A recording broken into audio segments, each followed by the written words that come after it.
Cumprimentamos a todos com a paz de nosso Senhor e Salvador Jesus Cristo. Estamos iniciando mais um EBD na TV. Eu sou o pastor Henrique, moro atualmente em Cajamar, São Paulo. Se você deseja nos convidar para estarmos aí, entre em contato conosco. Meu telefone ainda é o mesmo, DDD 99 e o telefone 991520454. Dê um like, um joinha, um gostei. Se inscreva em nosso canal para divulgarmos melhor para outros. Se você deseja receber os slides que nós colocamos aqui e mais estudos bíblicos a respeito da lição, então entre em contato conosco, eu envio para você gratuitamente. Também, se você deseja fazer parte de um grupo onde eu coloco toda semana as lições, os slides e também os PDFs, então entre em contato conosco, esse mesmo telefone, 99951520454. E eu coloco você lá, não é grupo de bate-papo, só eu posto lá toda semana as lições escritas em PDF, também os slides em PowerPoint. E aí você já recebe automaticamente tudo gratuito. Neste trimestre estamos estudando nas revistas da CPAD adultos com o tema O Corpo de Cristo, Origem, Natureza e Vocação da Igreja no Mundo.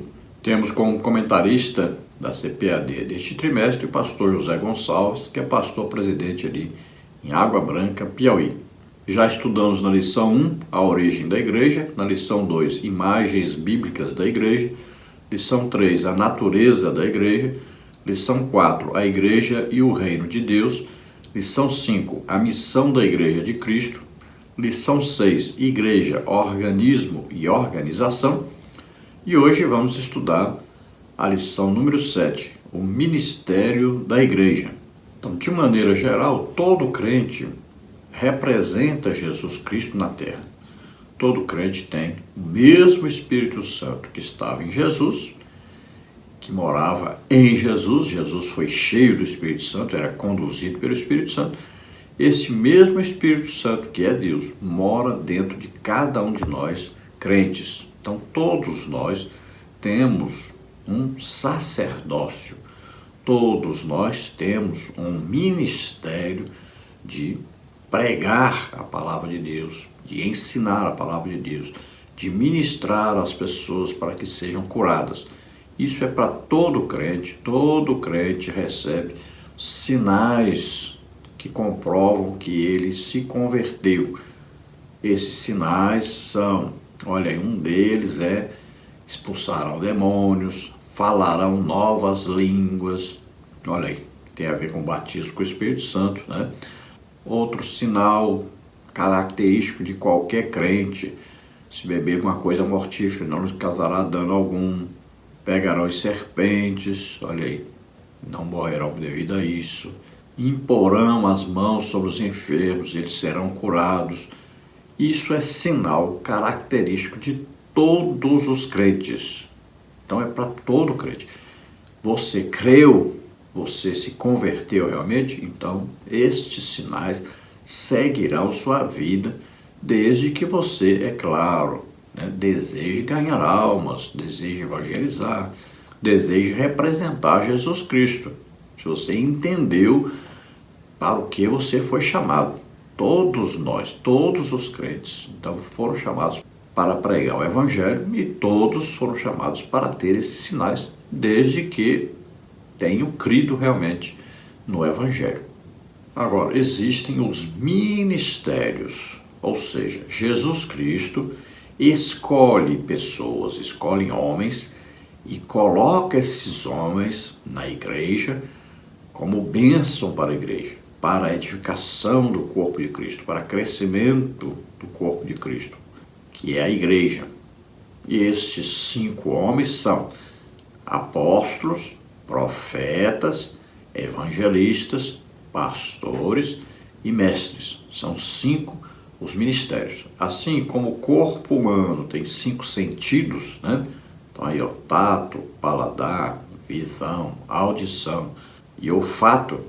Se faltar um desses sentidos, o corpo todo é prejudicado. Assim também a igreja, o corpo de Cristo. e tem 5 ministérios: apóstolos, profetas, evangelistas, pastores e mestres. Se faltar um desses ministérios, prejudica todo o corpo de Cristo, prejudica toda a igreja. Toda denominação que verdadeiramente as pessoas ali são salvas, fazem parte do corpo de Cristo, da igreja, tem esses 5 ministérios? Tem. Às vezes estão abafados, sufocados, às vezes não estão funcionando, mas existem ali as pessoas que Jesus escolheu e colocou ali. Agora existem também os ministérios escolhidos pelos homens, pelos líderes da igreja, para que funcione o trabalho da igreja corretamente. Então esses aí são os diáconos, os presbíteros, os evangelistas, os pastores, aí tem os professores de escola bíblica dominical, e aí tem os secretários, né? Tem os líderes de departamento, aí tem os tesoureiros, né? E aí uma série de outros ministérios aí escolhidos pelos homens para poderem fazer a obra de Deus crescer, desenvolver. Todos sejam fortalecidos, todos sejam edificados, exortados, consolados. Todos esses ministérios, eles possuem aí qualificações. Então as pessoas que prestam serviço à igreja, elas devem ter qualificações necessárias para prestarem este serviço à igreja. Então nesta lição vamos estudar os seguintes tópicos e os seguintes subtópicos. Tópico 1, o ministério sacerdotal de todo crente. Subtópico 1, o sacerdócio no Antigo Testamento. Subtópico 2, uma doutrina bíblica confirmada no Novo Testamento. Subtópico 3, uma doutrina bíblica resgatada na Reforma Protestante. Tópico 2, a estrutura ministerial do Novo Testamento. Subtópico 1, o ministério quíntuplo. Subtópico 2, o serviço de diáconos e presbíteros. Tópico 3, as qualificações para o ministério. Subtópico 1, qualificações de natureza moral. Subtópico 2, qualificações de natureza social. Subtópico 3, qualificados para o ministério. Então vamos procurar passar por todos esses tópicos e subtópicos, estudando sobre o ministério cristão. E vamos procurar então entender aí todos esses ministérios, os ministérios sobrenaturais e os ministérios naturais. O textual da lição está na carta do apóstolo Paulo aos Efésios, capítulo 4, versículo 11, que diz: E ele mesmo deu uns para apóstolos, e outros para profetas, e outros para evangelistas, e outros para pastores e doutores. Então ele mesmo aqui indica Jesus Cristo. Então Jesus Cristo escolhe pessoas, escolhe homens e coloca esses homens para serem ministros, para conduzirem o rebanho, né? Para indicarem o caminho correto a este rebanho, para representarem Jesus Cristo diante deste rebanho. Todos estes homens são equipados sobrenaturalmente pelo Espírito Santo. Então estes homens possuem características sobrenaturais. Eles possuem o que? Dons do Espírito Santo, que vão capacitá-los para exercerem a função de ministros dentro da igreja. A verdade prática diz: os dons ministeriais foram dados com o objetivo de edificar a igreja e promover a maturidade de seus membros. Então, quando falamos dons ministeriais, estamos nos referindo a esses dons que estão alistados na carta do apóstolo Paulo aos Efésios, capítulo 4, versículo 11. Então, apóstolos, profetas, evangelistas, pastores e mestres.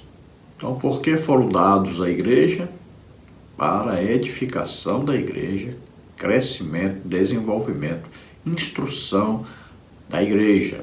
E para complementar estes ministérios sobrenaturais, existem então os outros ministérios que vão também equipar a igreja para que a igreja receba edificação e cresça em maturidade.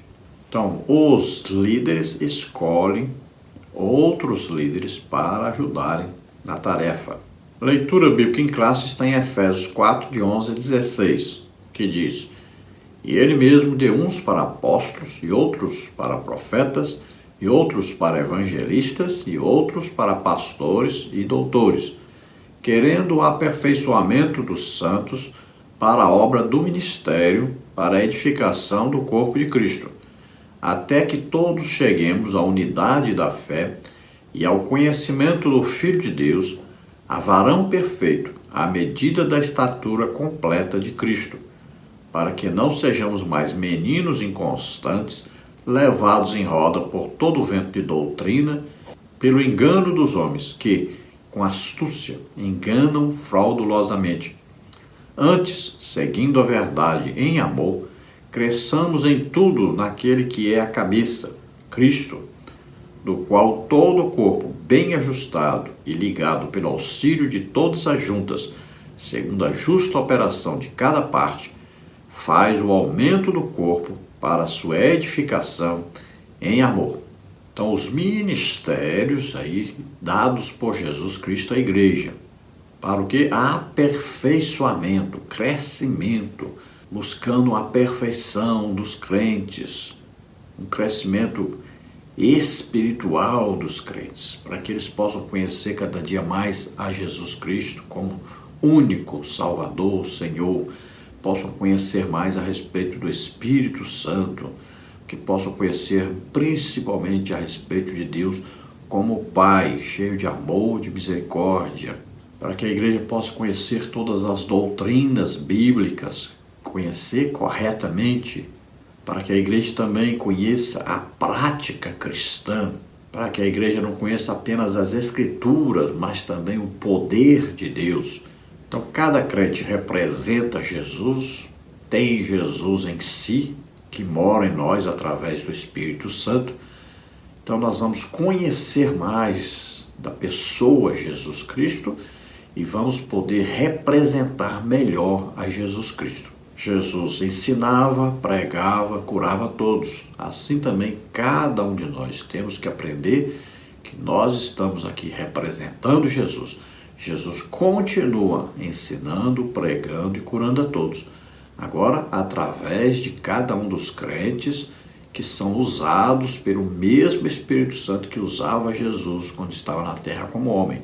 Este mesmo Espírito Santo está dentro de cada um de nós e capacita cada um de nós a fazermos a mesma obra que Jesus fazia. Porque Jesus não quer apenas ser falado que fazia, mas ele quer ser visto como estar fazendo, continua fazendo através de nós. Ele morreu por nós na cruz, mas ele ressuscitou, está vivo, está atuante, está ainda fazendo as mesmas coisas, ensinando, pregando e curando a todos.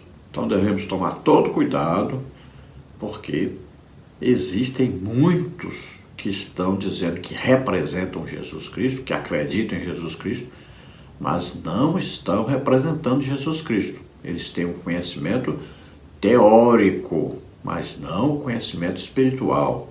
Eles podem ensinar, pregar, mas não estão exercendo a função sobrenatural que cabe ao ministério, que cabe a cada crente, principalmente aqueles que Jesus chamou para o ministério. Então, o ministério de Jesus Cristo, dado por Jesus Cristo, sempre vai ter a confirmação através dos sinais, prodígios, maravilhas, das manifestações sobrenaturais. O que confirma é Deus, então é sobrenatural, ele confirma sobrenaturalmente.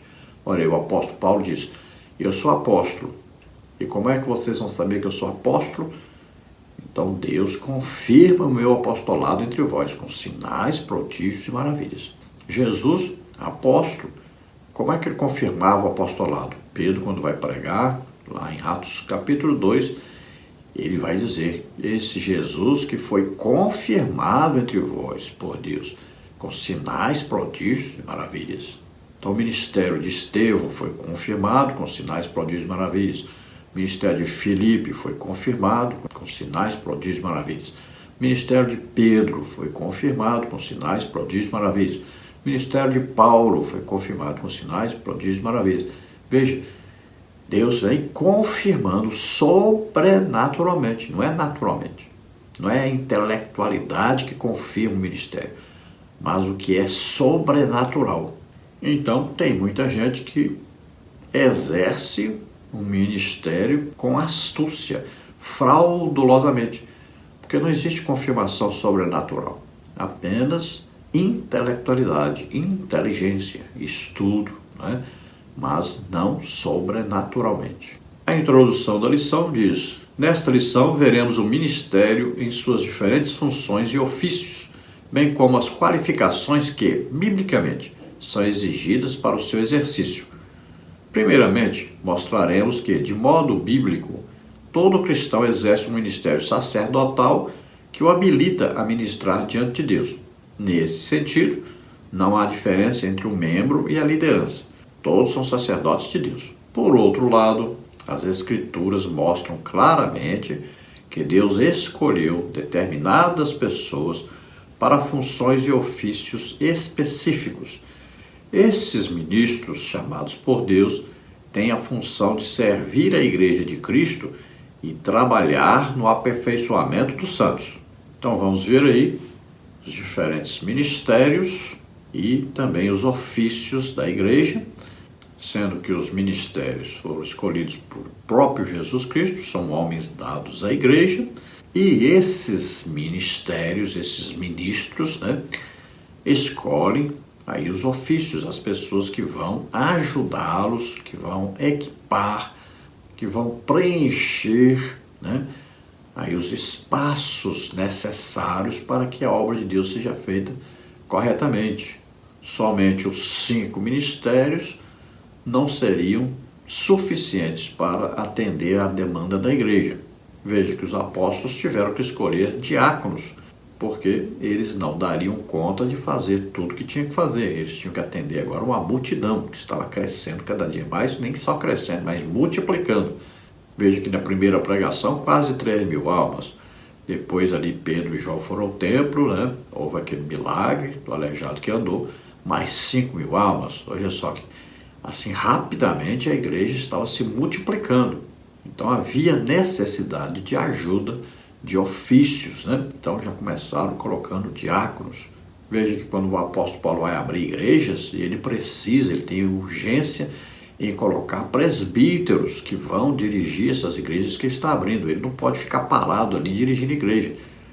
Ele vai abrir igrejas por toda parte. Então, ele precisa colocar presbíteros. Existiam também aqueles que andavam pregando por toda parte, ganhando almas. Então, havia os evangelistas. E aí nós vamos ver, Então, o apóstolo Paulo, Barnabé é chamado de apóstolo. E aí Tiago, irmão de Jesus, é chamado apóstolo. Além dos primeiros apóstolos, agora um novo apostolado. Hoje ainda temos apóstolos. Aí temos os profetas. Veja, Paulo andava com profeta. Tinha uma reunião de profetas, mestres lá em Antioquia ou Antioquia. Ali Paulo foi chamado diretamente pelo Espírito Santo. Paulo e Barnabé que foram fazer a obra de evangelismo. Então havia profetas na igreja. Meu próprio Silas, que andou com Paulo, era um profeta. Veja aí o grande exemplo do profeta Ágabo, profeta da igreja. Então a igreja continua tendo profetas. Os pregadores que pregam para as multidões ganham aí milhares e milhares de almas, são os evangelistas, que nós vemos claramente que existe esse ministério.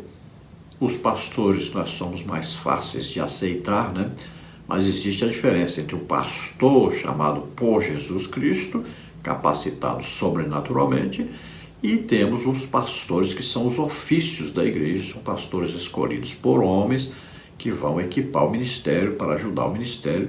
Geralmente hoje estão dirigindo as igrejas. E temos os mestres ou doutores, aqueles que recebem o ministério sobrenatural de Jesus Cristo. Então eles são confirmados por Jesus Cristo nesse ministério de ensino. E existem os ofícios, que são os professores de escola bíblica dominical, que são escolhidos pela igreja para ajudarem a igreja na tarefa de ensinar a igreja. Então veja que sempre existe o ministério sobrenatural e existe o ministério natural, que são pessoas escolhidas pelos homens. Olha lá, os apóstolos são escolhidos sobrenaturalmente para esse trabalho, equipados sobrenaturalmente por Jesus Cristo. Mas existem os apóstolos, que hoje nós podemos chamar os missionários, que nós enviamos para o campo. Não foi Jesus que chamou, que escolheu, que capacitou, que mostrou, mas a igreja escolhe e coloca no campo missionário para abrir igrejas. Então veja, sempre tem um ministério dado por Jesus Cristo e existe um ministério escolhido por homens. Todo crente foi chamado para pregar o Evangelho? Sim. Todo crente foi chamado para ensinar a palavra de Deus? Sim. Todo crente foi chamado para orar para os enfermos serem curados? Sim. Todo crente deve ser batizado com o Espírito Santo e falar em línguas? Sim. Todo crente pode expulsar demônios? Sim. Veja só, mas nem todos têm o ministério dado por Jesus Cristo para liderar a igreja.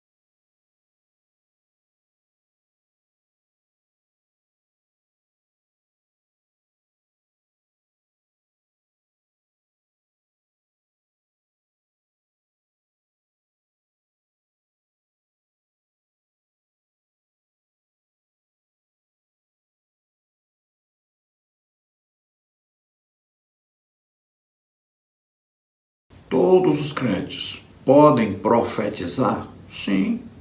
O apóstolo Paulo fala isso, diz: todos podeis profetizar.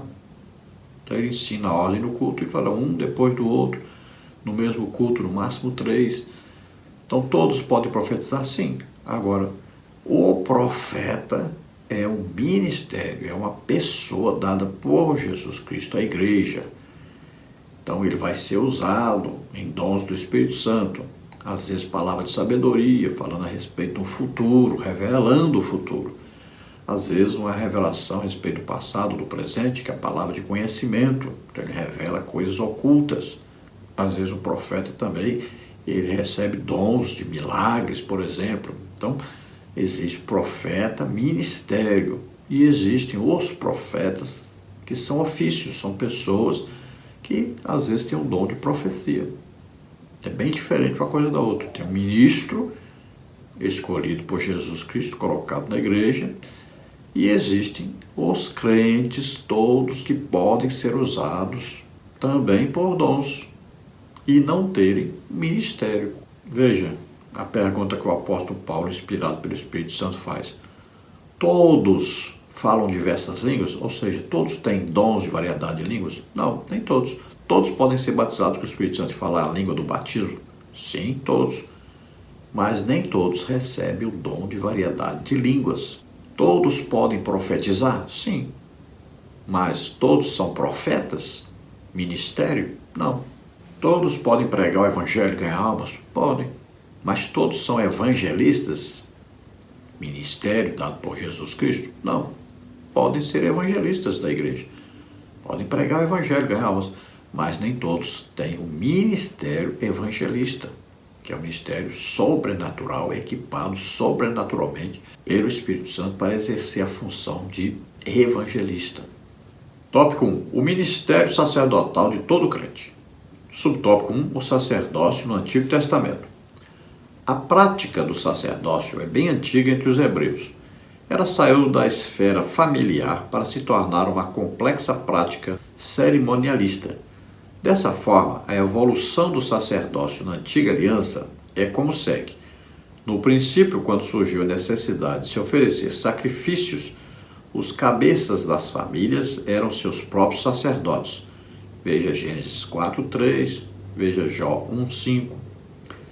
Assim, na era dos patriarcas, encontramos o chefe da família exercendo essa função, como está em Gênesis 12:8.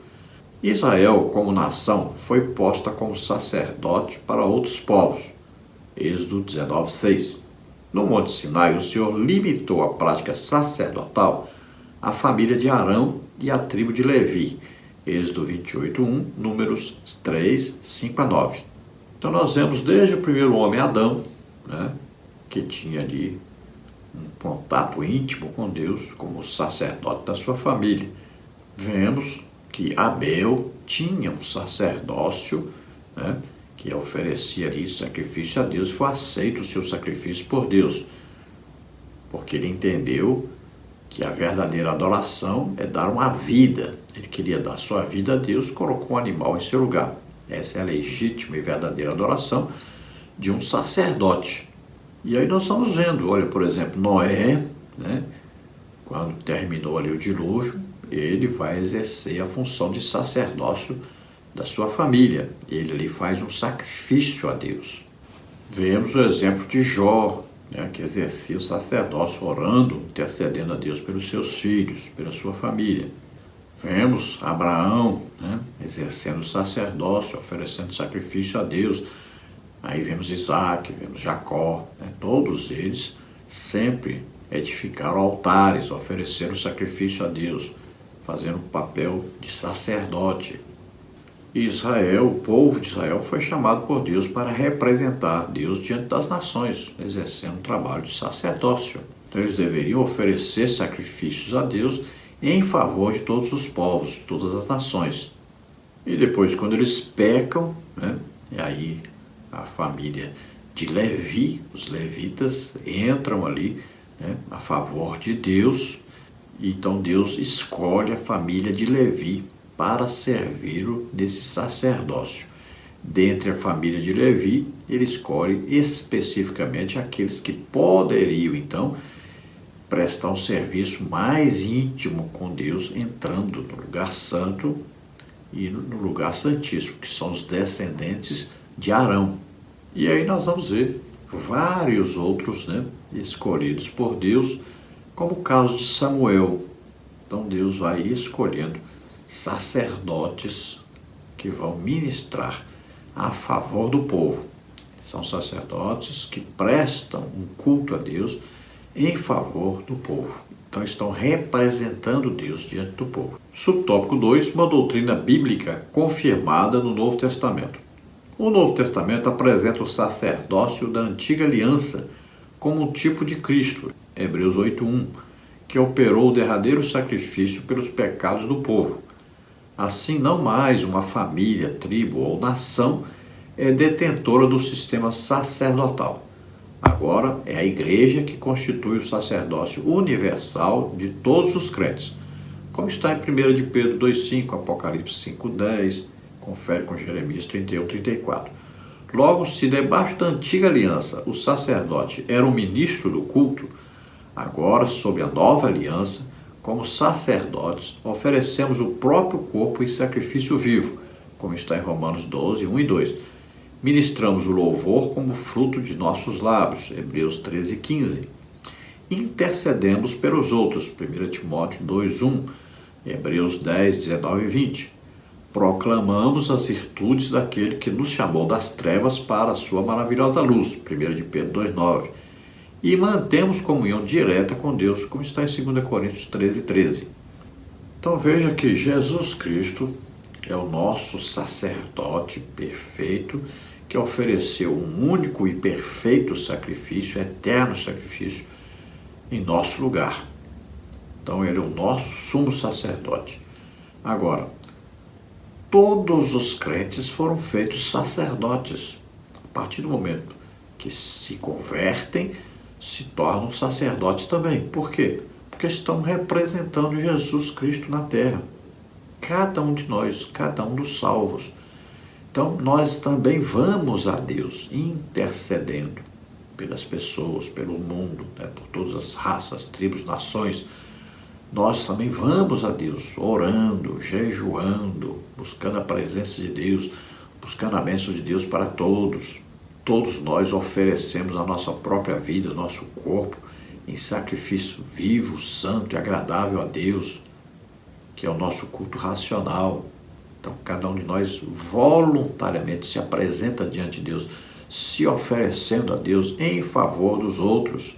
Quando nós vamos a um culto, nós estamos prestando um serviço de adoração a Deus, é um serviço sacerdotal, louvamos, adoramos a Deus, proclamamos o Evangelho, pregamos a todos, vamos orar para as pessoas, vamos ministrar curas, libertação, batismo com o Espírito Santo, tudo isso é um trabalho sacerdotal. Subtópico 3, uma doutrina bíblica resgatada na Reforma Protestante. No catolicismo romano, o sacerdócio é limitado à figura dos padres. Não há função sacerdotal para os membros da igreja.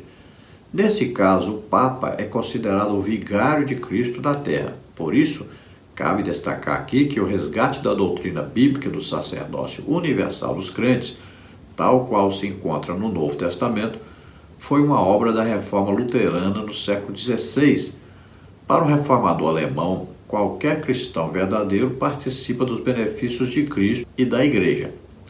A Reforma pregou um retorno radical às Escrituras, como bem definiu seu slogan no Sola Scriptura, somente a Escritura. Nas páginas das Escrituras Sagradas, podemos ver a grandeza dessa preciosa doutrina. Veja, é bom identificar, né? A igreja verdadeira, que nasceu em Jerusalém, ela sempre existiu, desde aquele tempo até hoje, sempre existiu, sempre se comportou corretamente de acordo com a palavra de Deus.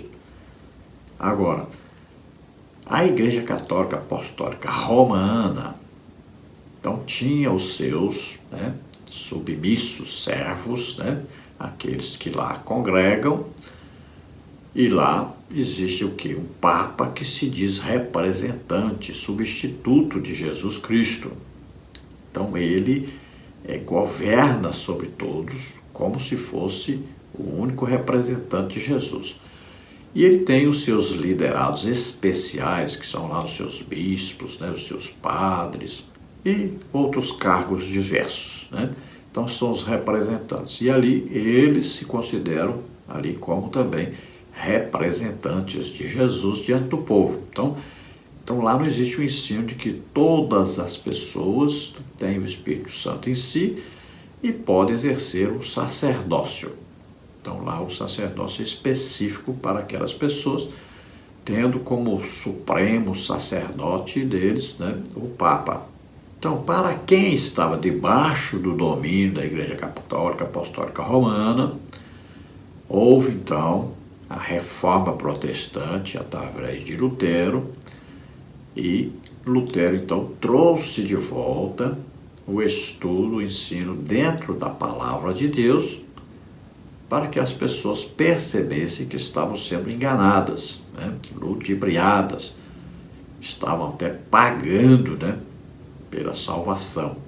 Então, para essas pessoas que viviam debaixo da autoridade do Papa, houve aquela, então, libertação para quem foi conhecer as Escrituras, foi estudar a palavra de Deus. Por isso mesmo, a palavra de Deus foi agora traduzida para várias línguas para que as pessoas conhecessem a palavra de Deus e soubessem mais pontualmente a verdade. Veja, isso para quem estava debaixo do governo romano, da Igreja Católica Apostólica Romana. A igreja verdadeira sempre existiu, nunca esteve debaixo da autoridade papal, continuou existindo. Agora, dentro então desses que eram governados pelos católicos apostólicos romanos, houve então, vamos dizer assim, essa revolta, essa revolução, houve então essa reforma. Então alguns saíram da Igreja Católica Apostólica Romana, do domínio do Papa, e então passou a existir a igreja que nós chamamos hoje evangélica, que lê a palavra de Deus, que aprende sobre a palavra de Deus e reconhece o sacerdócio de todos os crentes, que reconhece a existência dos ministros dados por Jesus Cristo à igreja, apóstolos, profetas, evangelistas, pastores e mestres, e reconhece os ofícios, que são pessoas escolhidas por essa liderança para equipar a igreja, para ajudar a igreja, para desenvolver a igreja nos seus trabalhos diversos. Tópico 2, a estrutura ministerial do Novo Testamento. Subtópico 1, o ministério quíntuplo. O texto de Efésios 4:11 diz que Deus pôs na igreja apóstolos, profetas, evangelistas, pastores e mestres. Essa relação é descrita comumente como o ministério quíntuplo da igreja. Apóstolo, alguém enviado em uma missão. Mateus 10:2, Lucas 22:14, Atos 13:2. Alguns requisitos podem ser destacados para alguém ser um apóstolo: ter estado com o Senhor Jesus, Atos 1:21-22, ter sido uma testemunha da ressurreição de Jesus, Atos 1:22, ter visto o Senhor, Atos 9:1-5, ter operado sinais e maravilhas, 2 Coríntios 12:1-5. Assim, no Novo Testamento, o apostolado pode ser visto mais como uma função do que um ofício. Profeta. O profeta era alguém inspirado e autorizado para falar em nome de Deus. Nesse aspecto, ele era um porta-voz de Deus. No Novo Testamento, o profeta exortava e consolava, Atos 15:32, e trazia a revelação do futuro, Atos 11:27-29. Contudo, a Escritura distingue o ministério de profeta do dom de profecia. Assim, somente alguns eram chamados para ser profetas, Efésios 4:11, enquanto todos poderiam exercer o dom da profecia, 1 Coríntios 14:5 e 31. Evangelista é alguém cujo ministério é centrado na salvação de almas, Atos 8:5, 21:8. Pastores e mestres. O pastor possui a função de apacentar, João 21:16, enquanto o mestre há de ensinar, Romanos 12:7. Então aqui um resumo do resumo dos ministérios, desses 5 ministérios dados por Jesus Cristo à igreja. Então, lembrando sempre, 5 homens dados por Jesus Cristo à igreja. Então, cada denominação possui os 5 ministérios, possui esses 5 homens? Sim, com certeza. Jesus colocou aí. Alguns são reconhecidos? Sim. Outros não reconhecidos? Sim. Pode haver aí um apóstolo que na igreja às vezes nem diácono é. Pode haver um profeta que nem diácono é. Pode haver um evangelista também que nem diácono é ainda. Pode haver um pastor que nem diácono é ainda. Pode haver um mestre que nem diácono é ainda. Por quê? Porque os ofícios são escolhidos por homens. Já o ministério é dado por Jesus Cristo. Não importa se os homens reconheceram ou não, foi dado por Jesus Cristo. Então é reconhecido no céu e é capacitado sobrenaturalmente para exercer essa função. Mesmo que os homens não aceitem, não recebam, não reconheçam, não importa. O apóstolo Paulo não era reconhecido pela maioria das pessoas da igreja como apóstolo. E ele precisava várias vezes insistir que ele era apóstolo e escolhido pelo próprio Jesus Cristo. E ainda disse, as marcas do meu apostolado estão aí. Sinais, prodígios, maravilhas confirmam meu apostolado. Aí as igrejas abertas, olha aí as pessoas salvas, tudo confirma. Então Deus confirma. Agora não importa se os homens aceitem ou não, reconheçam ou não. Então apóstolo, o nome significa enviado. Jesus é o apóstolo, foi enviado por Deus para a nossa salvação. Aqueles 12 que Jesus escolheu são apóstolos, escolhidos por Jesus, enviados em missão de pregar o evangelho por toda parte.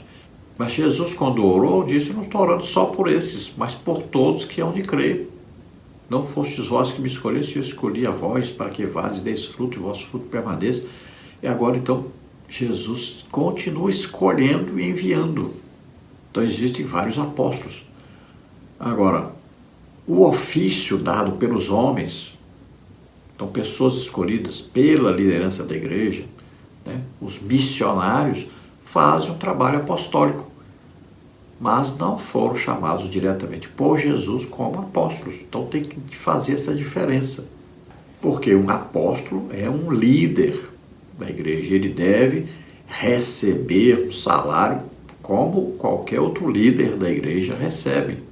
Então a igreja tem um pastor, então o apóstolo, o profeta, o evangelista, o pastor, o mestre, todos devem receber o mesmo salário que o líder da igreja recebe.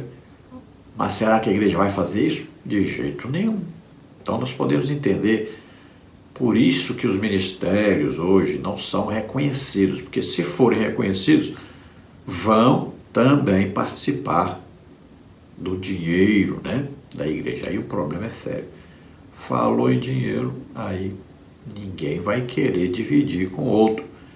Então os ministérios ficaram abafados, existem, exercem sua função, mas não estão, muitas vezes, na maioria das vezes, na liderança da igreja, não recebem salário, como às vezes uma pessoa só se destaca ali e controla todo o salário de todos. Então, para ocupar a posição no primeiro colegiado de apóstolos, tinha as condições. Então, na hora de escolherem quem ia substituir Judas, então no primeiro apostolado, primeiro grupo de apóstolos, que antes da igreja existir, então foram escolhidos por Jesus. Então haviam condições. Quais as condições? Bom, nós queremos alguém aqui que tenha visto Jesus lá do templo, o batismo nas águas, acompanhado do seu ministério, visto que Jesus morreu, que ressuscitou. Então precisamos de uma pessoa assim, para substituir Judas. Escolheram Matias. Então colocaram 2 ali, que foram candidatos, né? Esses 2 tinham essas qualificações. Mas aí Deus escolheu Matias. Não são os apóstolos que escolheram. Foi Deus, porque tiraram sortes e pediram a Deus para mostrar quem era. E Deus mostrou. Então, Matias assumiu o lugar de Judas no primeiro colegiado de apóstolos. Daí para frente existiram apóstolos? É evidente. Olha aí, apóstolo Paulo, apóstolo Barnabé, Andrônico Júnior, Tiago, irmão do Senhor. Veja, apóstolos. E não eram do primeiro colegiado. Hoje existe apóstolos? É evidente que existe. Os ministérios da igreja, Jesus que dá. Nós não podemos rasgar Efésios 4:11. Lembrando sempre, esse ministério, essa pessoa dada por Jesus à igreja, ela é capacitada sobrenaturalmente pelo Espírito Santo com dons. Então essa pessoa é canal de Deus.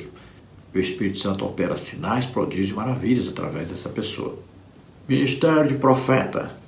Então, existiram os profetas do Antigo Testamento que duraram até João Batista, que falavam a respeito da vinda de Jesus. Então, até João Batista.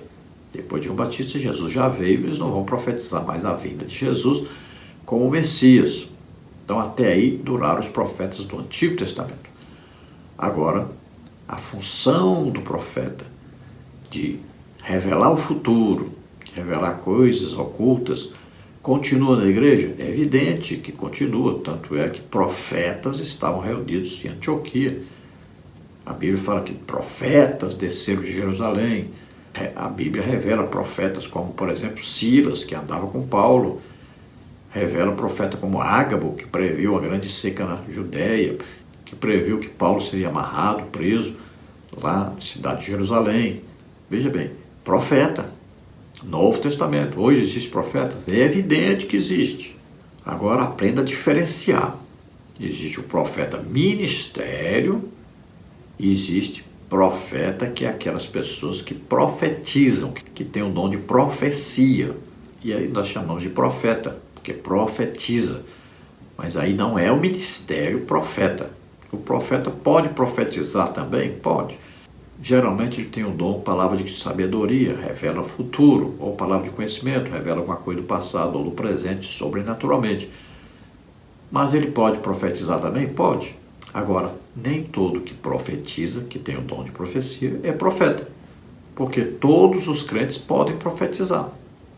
Mas raríssimos, poucos são os que são escolhidos como profeta ministro da igreja. Então nós encontramos profeta no Novo Testamento bem claramente, né? Então temos aí o Ágabo, temos aí o Silas, temos aí o Judas que andava com Silas também. Na igreja em Antioquia havia ali profetas. E veja que o apóstolo Paulo diz bem claramente, a uns pôs Deus na igreja. Olha aí, bem claro, né? 1 Coríntios 12, 28. Na igreja. Uns Deus colocou aí como, olha aí, apóstolos, com profetas, com doutores ou mestres. Então está aí bem claro, pôs na igreja, existe na igreja. Olha aí os apóstolos também, claramente você vê aí, eu estou colocando para você. Está na Bíblia, Novo Testamento. Paulo, Tiago, Barnabé, Andrônico e Júnias. Isso é Efésios 4:11, né? Falando, então, que existem realmente os apóstolos, os profetas. Vamos falar agora aí dos evangelistas, né? Dos pastores, dos mestres.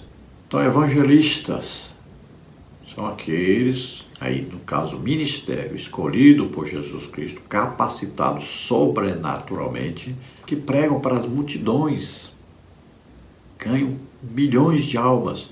Então nós vemos um claro exemplo de quem? Filipe, né? Antes dele, Estevão, evangelistas. Veja que Filipe se destacou, começou como diácono e depois Paulo visitou Filipe em sua casa, lá em Cesareia, onde tinha ali a guarnição romana. Paulo visitou Filipe na casa dele. Ele tinha 4 filhas, donzelas, virgens, que profetizavam, tinham um dom de profecia. Agora, Filipe era o quê? Evangelista, está lá, identificado como evangelista. Um homem cheio do Espírito Santo. Você vê aí no livro de Atos dos Apóstolos quantos sinais, prodígios e maravilhas eram operados através de Filipe, confirmando o seu ministério de evangelista. É um ministério sobrenatural. Existem os evangelistas hoje? Claro que existem. E nós podemos identificar vários evangelistas, não podemos? Tem o evangelista que tem ministério sobrenatural e tem os evangelistas que são ofícios, né? São pessoas que a liderança da igreja escolhe e coloca como evangelistas. Mas veja bem que o evangelista ministro, veja um grande exemplo, Reinhard Bonk. Talvez você não tenha ouvido falar ainda, porque geralmente essas pessoas que têm um ministério realmente são até escondidas das pessoas, né? Mas se você olhar o ministério de Reinhard Bonk, você vai ver um evangelista mesmo, chamado por Jesus Cristo, onde várias pessoas ressuscitaram, várias pessoas, assim, milhares de pessoas foram curadas, milhares de pessoas foram libertas, muitos e muitos milagres aconteceram. Então, um legítimo evangelista. E aí, existem muitos outros, mas se nós falarmos, você pode até se escandalizar, porque a pessoa que tem um ministério hoje, muitas vezes é perseguida, mal falada pela própria igreja. E aí temos os pastores, né? Ministério dado por Jesus Cristo, e existem os pastores que são ofícios, pessoas escolhidas para serem pastores, escolhidos pela liderança da igreja. Mas um pastor escolhido por Jesus Cristo, então ele é um apacentador que você identifica claramente que ele foi chamado por Jesus Cristo, porque é equipado o seu ministério com sinais, prodígios e maravilhas. Então ele apacenta diferente. Nós podemos ver um exemplo assim, mais recente, né? Paul Yong-Shu, olha lá, é um pastor que tinha um ministério realmente de pastor dado por Jesus Cristo. E temos os mestres, né? Ou os doutores, né? Ou aqueles que são chamados diretamente por Jesus Cristo para serem aqueles que vão trazer o ensino sobrenatural da palavra de Deus. Não é ensino intelectual da palavra de Deus. Isso aí cabe aos professores de escola bíblica dominical, né? Os professores aí dos cursos teológicos. Isso aí é o que é adquirido através de muito estudo da palavra de Deus, né? De fazerem vários cursos. Então, são aí aqueles ofícios intelectuais da igreja. Agora, o ofício sobrenatural de mestre, chamado diretamente por Jesus Cristo para ensinar, então, esse ministério é dado por Jesus Cristo, capacitado sobrenaturalmente. Então sempre vai ter o quê? Sinais, prodígios e maravilhas acompanhando este ministério de mestre dado por Jesus Cristo. Então ele não ensina como os outros, não é teoria, né? Não é intelectualismo. Não, é um ensino eficiente da palavra de Deus. Claro, poderoso da palavra de Deus. Então é aquele ensino que, olha, quando Jesus falava, certa vez mandaram prender Jesus e aquelas pessoas disseram, nós nunca ouvimos homem falar como este. Então é um ensino sobrenatural, é diferente. Ele traz uma revelação sobrenatural. Não é uma revelação intelectual, não é porque leu, estudou. Não, é sobrenatural. No subtópico 2, o serviço de diáconos e presbíteros. O Novo Testamento mostra como o diaconato foi instituído em Atos 6, de 1 a 7. O sentido do verbo grego diaconel é servir e ocorre 37 vezes ao longo do Novo Testamento. Esse significado aparece em Atos 6, 2. Da mesma forma, o substantivo grego diaconia ocorre 34 vezes no texto neotestamentário. Ele também aparece com esse sentido de servir em Atos 6, 1. À luz do contexto de Atos 6, observamos que o diaconato era um serviço dedicado mais à esfera social da igreja. Por outro lado, o presbíteros, traduzido como presbíteros, ocorre 66 vezes no texto grego do Novo Testamento. Em Atos 14, 23, o termo é usado para se referir aos anciãos que presidiam as igrejas.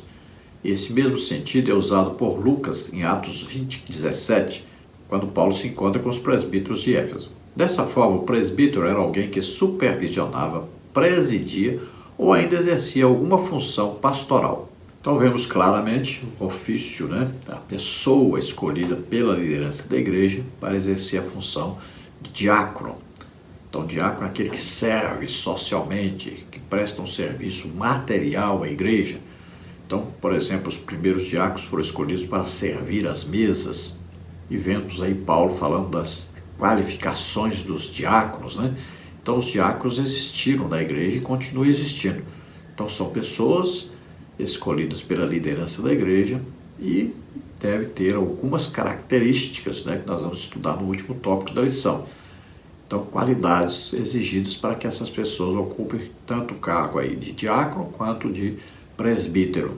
No caso do diácono, então, ele vai prestar o serviço social da igreja, e já o presbítero, que nós vemos aí claramente, o apóstolo Paulo colocando presbíteros para dirigir as igrejas.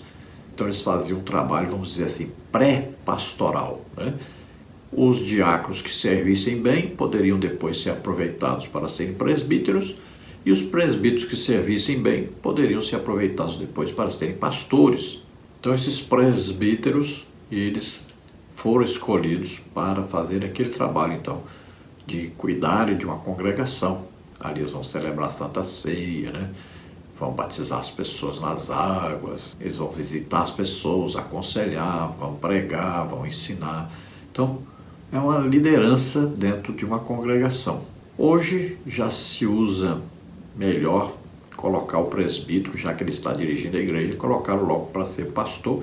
Esse pastor, é claro, um ofício, pessoa escolhida pela liderança da igreja para dirigir uma igreja. Se faz mais necessário por causa da votação, geralmente, nas convenções. Então, ali precisa de um voto de um pastor.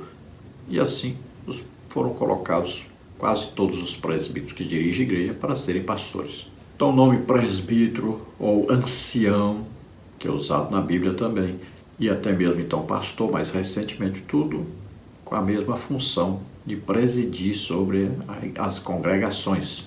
Então, cada presbítero ou ancião ou pastor preside sobre a sua congregação, tendo, no nosso caso, a Assembleia de Deus, então, como liderança, aí temos aquela divisão, Tem o pastor que é o supervisor de área, ali, o coordenador, temos aquele pastor presidente do campo, Aí temos o pastor presidente da convenção, e assim por diante. Tópico 3, as qualificações para o ministério. Subtópico 1, qualificações de natureza moral. O apóstolo Paulo expõe as qualificações para o exercício ministerial nas suas cartas pastorais. 1 Timóteo 3, de 1 a 15, Tito 1, 5 a 9. Aqui listamos apenas algumas delas. Não apegado ao dinheiro, ou seja, não avarento, 1 Timóteo 3, 3. Ser irrepreensível, 1 Timóteo 3, 2, Tito 1, 6. Ou seja, alguém que não possua nenhuma acusação válida, 1 Timóteo 3, 10. O que não significa ausência de pecado, mas de uma vida pessoal ilibada, acima de qualquer acusação legítima e de algum escândalo público. Então, aqui qualificações de ordem, então, moral. Então, a pessoa não pode ser avarenta, ou seja, amar o dinheiro mais do que a Deus. Então, por exemplo, alguém que não é dizimista não pode ser, então, um diácono, não pode ser o presbítero, é evidente. Não é um ofertante, não gosta de contribuir na obra de Deus, Não pode ser um líder, é evidente. Está amando mais o dinheiro do que a Deus. É evidente que nós estamos falando de pessoa que tem condição de dar uma oferta, né? Porque às vezes tem a pessoa que trabalha exclusivamente para a igreja e vive daquilo que ele recebe da igreja. Então é outro caso. Nós estamos falando daquele que trabalha, que ganha, que tem um salário, que trabalha secularmente. O que, na verdade, né, todos aqueles que dirigem uma igreja deveriam viver do salário dado pela igreja. Não deveriam trabalhar fora. Porque é quase impossível que alguém que dirige uma congregação cuidar bem do trabalho do Senhor se ele tem um trabalho secular. É evidente isso.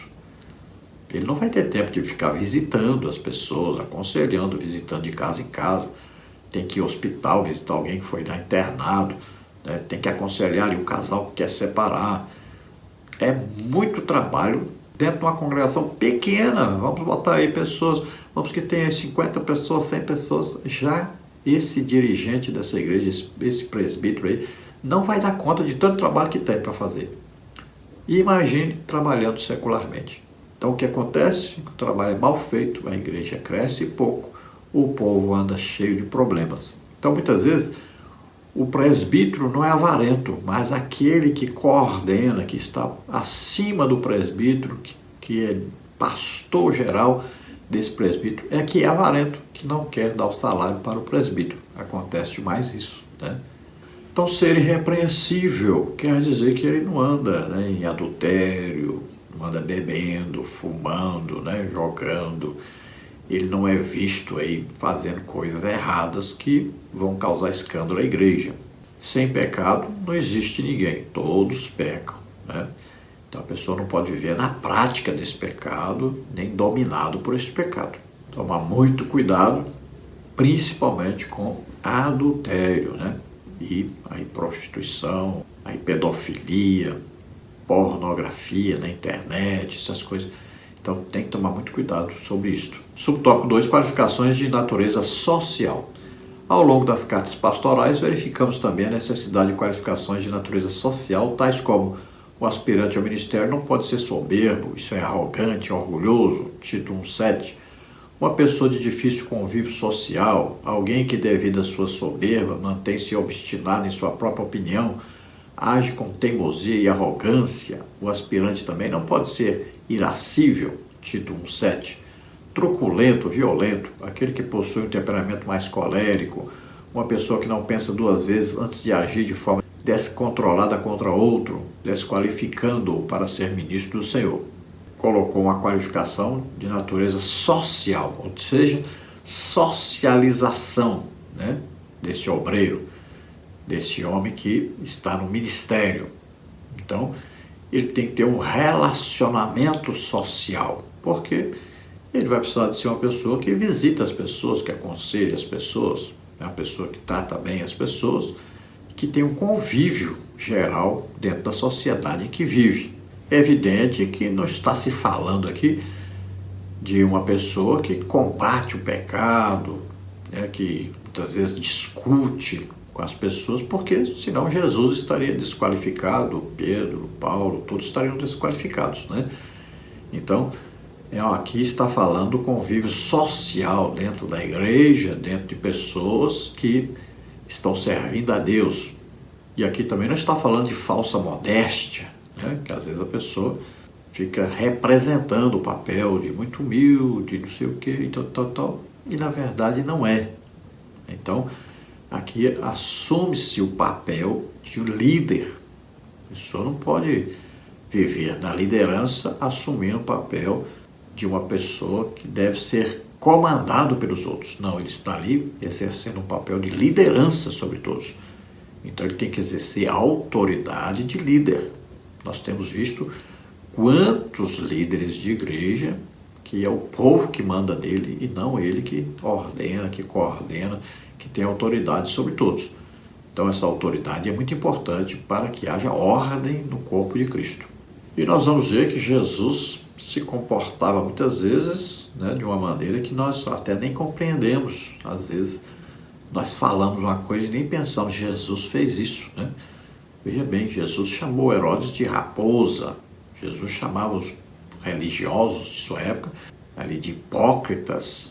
Jesus enfrentou essas autoridades muitas e muitas vezes. Jesus quebrou ali gaiolas, soltou os pássaros, chicoteou os animais, expulsou tudo do templo, virou a mesa dos cambistas.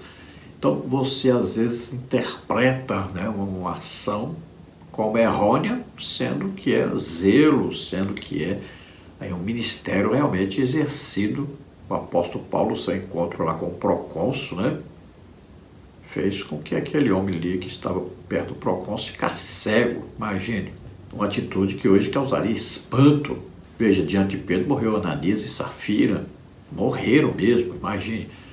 Então, muitas vezes nós não compreendemos, né, ações, achamos que a pessoa é isso e aquilo, falamos isso e aquilo, mas a pessoa está enfrentando muitas vezes demônios que estão nas pessoas. Muitas vezes a pessoa está sendo usada até pelo próprio Espírito Santo e a pessoa não sabe discernir. Então temos que tomar cuidado com isso aí, porque às vezes a pessoa é desqualificada, sendo que ela é qualificada por Deus, mas desqualificada pelos homens. Então o homem de Deus tem que ser firme, tem que ter autoridade, exercer a autoridade dada por Deus, deve ser íntegro, não aceitar piadinhas, conversinhas, pessoas que ficam ensinando coisas contrárias à Bíblia. Não se deve aceitar isso, deve ser firme. Subtópico 3, qualificados para o ministério. De acordo com as cartas pastorais, podemos afirmar que há qualificações claras para o exercício do ministério da Igreja de Cristo. Nesse sentido, os ministros do corpo de Cristo têm como requisitos inegociáveis para o exercício do ministério as qualificações morais e sociais conforme estudadas aqui. As cartas do apóstolo Paulo indicam aí as qualificações, né? Dentre elas, casado uma vez só. Dentre elas, que governe a sua casa, a sua família, seus filhos. Dentre elas, não espancador, não espanca seus filhos. Dentre elas, é claro, é evidente, não bate na esposa. E vai por aí afora, a gente vai identificando que as pessoas que devem ser escolhidas com todo cuidado. Agora, sem muito exagero também, porque muitas vezes a liderança fecha tanto as portas que eles mesmos não conseguem entrar depois. E a igreja opera pela graça de Deus, pelo amor de Deus, pela compaixão. Conclusão. Nesta lição, vimos o ministério sob diferentes aspectos. Vimos que a doutrina do sacerdócio universal dos crentes é inteiramente bíblica. Todo crente tem o privilégio de apresentar a si mesmo e a outros diante de Deus sem a necessidade de mediadores terrenos. Vimos também que Deus pôs na igreja alguns para o exercício de determinadas funções específicas. Esses ministérios devem ser vistos como dons de Deus à igreja. Então vimos aí o ministério sacerdotal, vimos no Antigo Testamento, no Novo Testamento, vimos que começou com o chefe de família, depois passou para a tribo de Levi, mais especificamente para os descendentes de Arão. Vimos o exemplo aí de Samuel, que exercia uma função de sacerdócio diante do povo. Vimos a própria nação de Israel como sacerdotes. No Novo Testamento vemos Jesus como o sumo sacerdote, o supremo sumo sacerdote, que apresentou o único sacrifício perfeito e eterno e suficiente, e que continua exercendo seu sacerdócio, porque está sentado à direita de Deus intercedendo por nós, continua intercedendo por nós. E vimos aí o sacerdócio de todos os crentes, todos foram chamados para exercer o sacerdócio. Agora, dentre todos esses que foram chamados para exercer o sacerdócio, que são todos filhos de Deus, existem aqueles escolhidos especificamente por Jesus, colocados por Jesus na igreja, que são aí os ministros, né, que são 5 ministérios dados por Jesus à igreja, que são apóstolos, profetas, evangelistas, pastores e mestres. E vimos também aqueles que são escolhidos como oficiais da igreja para ajudarem no trabalho geral da igreja. Vimos aí então os diáconos e os presbíteros. E vimos que esses precisam então de atenderem às qualificações exigidas, segundo está escrito na palavra de Deus. Principalmente aí, né, através do apóstolo Paulo escrevendo a Timóteo e escrevendo a Tito. Vamos orar agora. Se você entende que Jesus Cristo, Filho de Deus, veio ao mundo, nasceu como homem, viveu aqui como homem, levou sobre ele os nossos pecados, doenças, enfermidades, maldições, tudo que nos era contrário, ele levou sobre ele. E ele morreu em nosso lugar, porque o juízo de Deus estava determinado sobre nós. Mas ele pegou o juízo de Deus sobre ele, morreu em nosso lugar na cruz e ressuscitou. Você crê nisso? Você é salvo agora. O Espírito Santo vai te convencer agora do pecado, da justiça e do juízo, desde que você entregue a sua vida totalmente a Deus agora e se arrependa de seus pecados. Vamos orar. Se você está doente, está enfermo, receba a cura agora. Vamos orar, receba em nome de Jesus. Vamos orar. Pai, em nome de Jesus, te apresentamos essas vidas que se chegam a Ti agora, estão se arrependendo, pedindo perdão agora, estão recebendo agora o Espírito Santo. Creia que Jesus Cristo, Teu Filho, o salvou naquela cruz, que Ele ressuscitou.